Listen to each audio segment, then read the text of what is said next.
I don't have time enough to read the resume of our next guest. We've only got 20 minutes left, and it is incredibly impressive. It is my privilege to welcome to the show Rear Admiral, retired, Donald Loren, former Deputy Assistant Secretary of Defense. So, Vets for Energy, national security through energy security. Explain, please.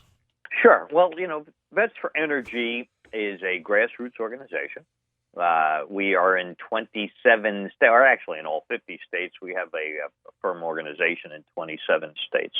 And our interest is predominantly focusing the conversation on energy from a perspective that most Americans don't often take into consideration, and that is national security. So it is our firm belief, and we like to think on behalf of the 23 million veterans in the country today, that it's important that Americans understand that all energy decisions are de facto national security decisions. And who better than to kind of focus that discussion than the men and women who have dedicated their lives to some aspects of national security. Now, why is each decision de facto national security?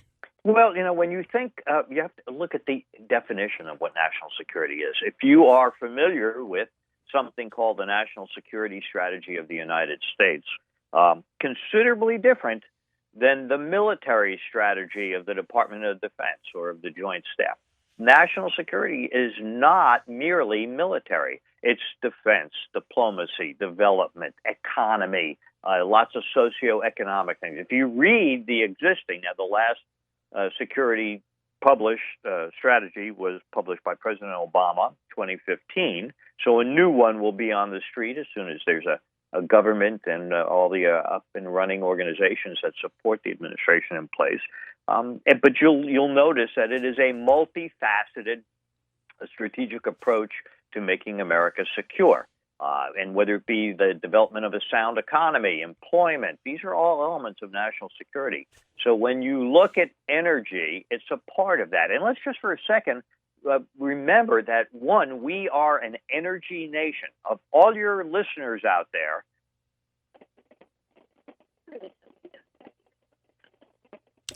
Admiral, we lost you.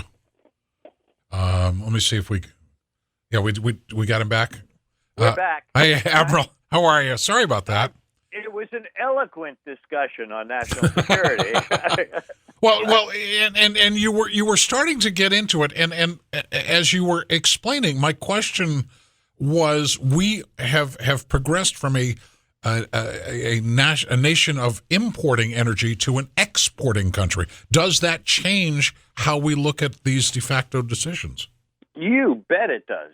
First of all, while we still, and this is a little bit amazing, we still import some energy products, okay? Correct. But you're 100% correct. We are the largest producer of oil and natural gas, all due to scientific advances in hydraulic fracturing and development, and combined with the fact that we are blessed as a nation with some of the most abundant energy resources on the planet. But yes, that does change the calculus, because let's take a look at what the Russians are doing in blackmailing Eastern and European nations with natural gas. So if we export energy, we can use that to bolster our friends and allies, preclude them from being blackmailed by nations that do not have the same value structure that we have. So in addition to meeting our own energy needs, we certainly can support our allies who are very much dependent on energy as well. Interesting. You're right. I can see how that changes, whereas if I was a buyer as opposed to a seller. Sure. Wow. All right. So you have a presence in every state. What do we have to do to amplify Vets for Energy presence in New Hampshire? Well, it's, again, I just invite your listeners to go to www.vets4energy.com and see some of the things we offer, see who the local representatives are. We do two things in particular on that website. One is we make people aware of energy discussions and issues and just Ask them to be involved in the discussion if they have interests and require information. It's either often posted on the website, or we can make it information available to those who request it, just to give you different sides and facts associated with the discussion. The other thing we do is we have a veterans employment pipeline. Again, you'll see it on the website. That helps those young men and women who've worn the cloth of the nation, who are considering leaving the service or have left the service, to go online, input their military occupational specialty, and it shows them the types of jobs that they are qualified for in the energy industry. And you can well imagine many of those jobs, or most of those jobs, are extremely well paying. Everything from logistics and truck drivers to oil rig platform people to welders to pipeline builders. And so this helps. And we hopefully will get to this stage where we are able to, by region, match specific job openings to those requesting information and applying. So just another thing that we're very interested in. We're extremely dedicated to veterans employment. We can't imagine a better trained, qualified, disciplined population of people for some of these great jobs in the energy industry than those that have served in the military. And so we try to do our bit to help industry, to help veterans, and put this all together. So I just invite everybody to go to the website, take a look at what we offer, and more importantly, engage in the discussions. If you hear things, if you are involved in local town meetings and discussions, and Lord knows there's lots of issues that are always being discussed with respect to energy and the development of energy. Right. Ask the national security questions. Ask the question of, for example, bans on offshore drilling, okay? Okay. Perhaps not as relevant to you, but the question becomes, if we, and we currently do have a ban on drilling, but ask the question, well, how long does it take to do the seismic exploration, determine if there are viable energy resources there, then to get the permits, to do the drilling, and then produce? How long between attempting to find the energy resources and then being able to utilize them? And you will find that if we delay offshore drilling and seismic exploration by 5 years, that's going to put us 15 years away from being able to use those energy resources. So at the end of the day, the problem we have is that we need to keep moving forward and looking at energy. I have an inordinate amount of respect for somebody who asks a question and then provides an answer.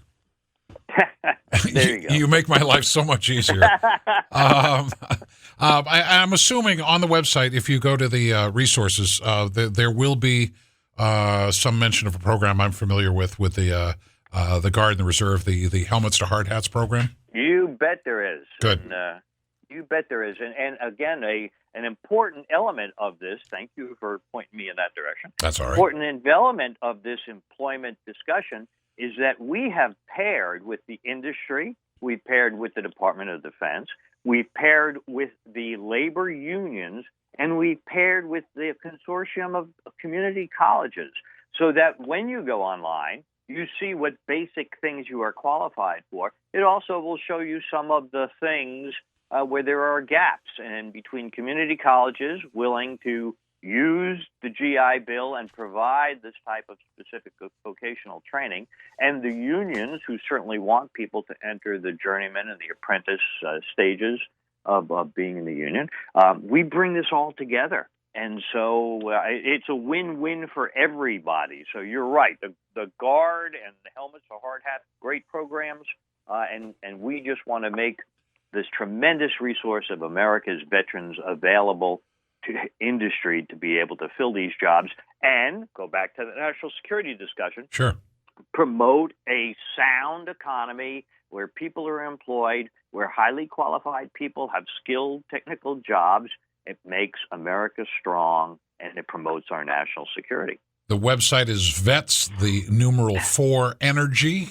Check it out. And it's been our pleasure to chat with Rear Admiral Donald Loren, U.S. Navy retired and former Deputy Assistant Secretary of Defense. I hope that sometime in the not-too-distant future, your wife will let you call again, and you could come back and chat with us, because I would welcome the opportunity to chat with you again, Admiral. I'd like that very much. You've been a gracious host, and I look forward to doing that again. Thank you. Thank you very much.